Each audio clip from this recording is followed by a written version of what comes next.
But let's have a particular thanks for the 1.6 million people who voted yes on Thursday.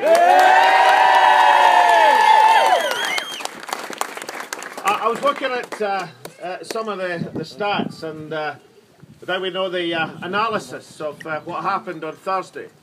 And it tells us that in every single age group up to the age of 55, my age otherwise, then there was a majority for yes in Scotland on Thursday. I think that bodes well for the future, don't you, ladies and gentlemen?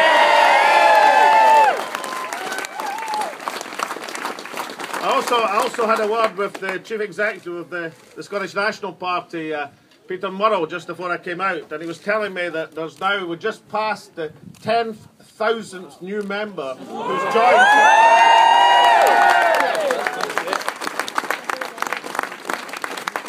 Which, if my maths is still right, that's a 35% increase in membership in 3 days. Exponentially, if this keeps going, in 3 weeks' time, the whole of Scotland will be members.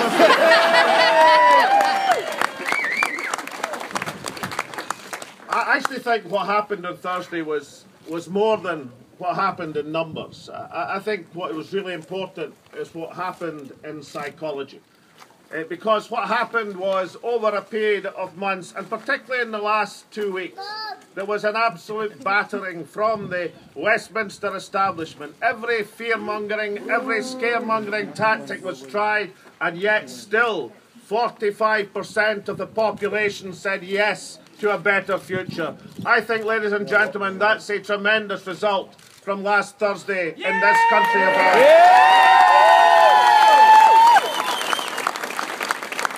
So what happens now?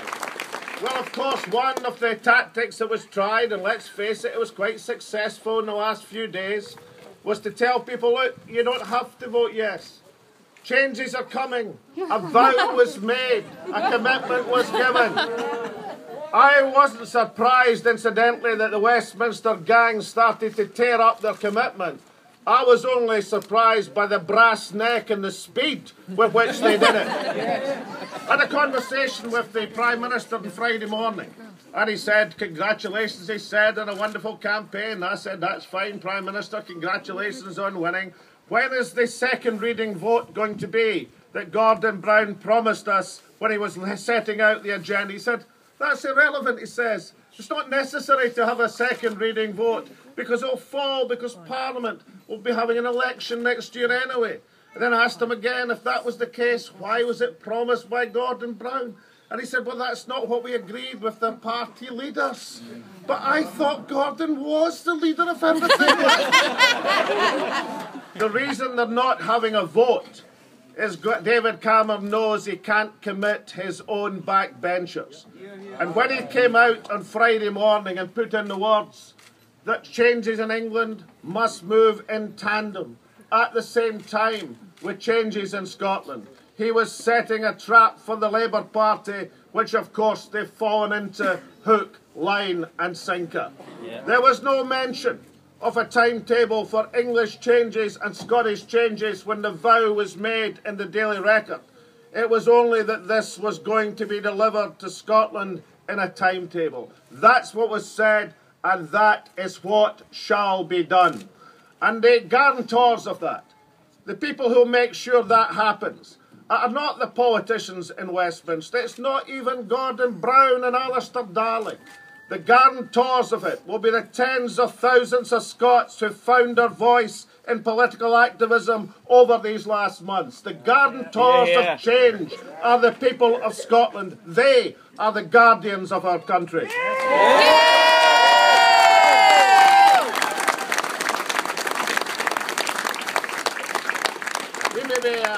I was asked, was I disappointed this morning? I was asked, was I disappointed that the Westminster parties were starting to fight among themselves and getting back to business as usual? I said, look, the Yes campaign aren't disappointed.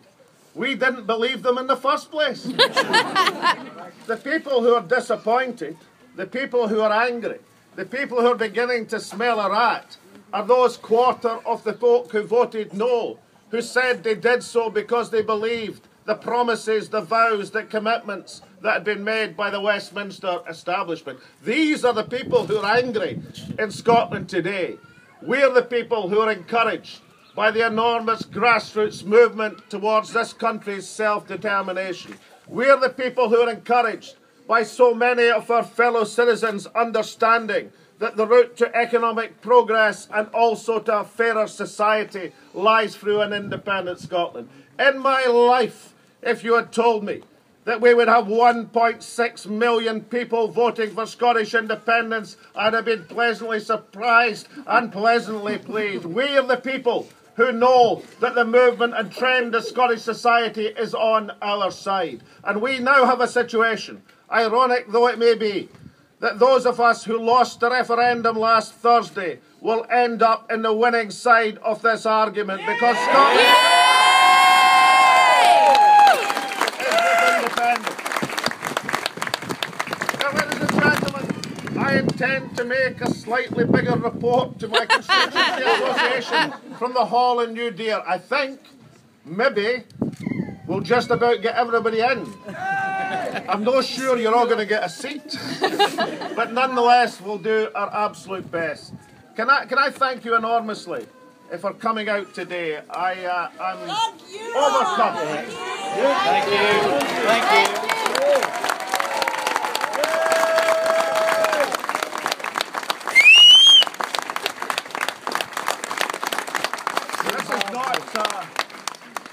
This is not a one-day thing from the folk in the northeast of Scotland.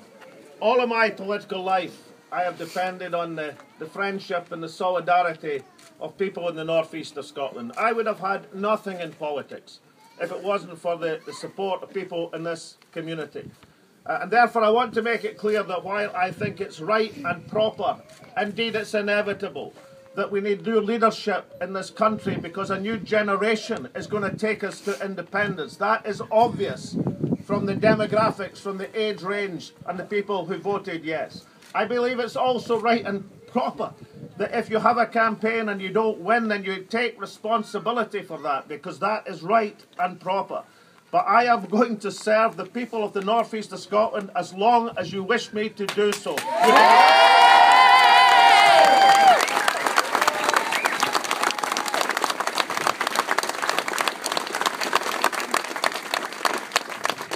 I'm also absolutely certain that I'll still be serving the northeast of Scotland. And I'll still be able to play the occasional round of golf. In other words, I won't be in my dotage when this wonderful part of Scotland leads the nation to independence. Thank you very much. Yeah.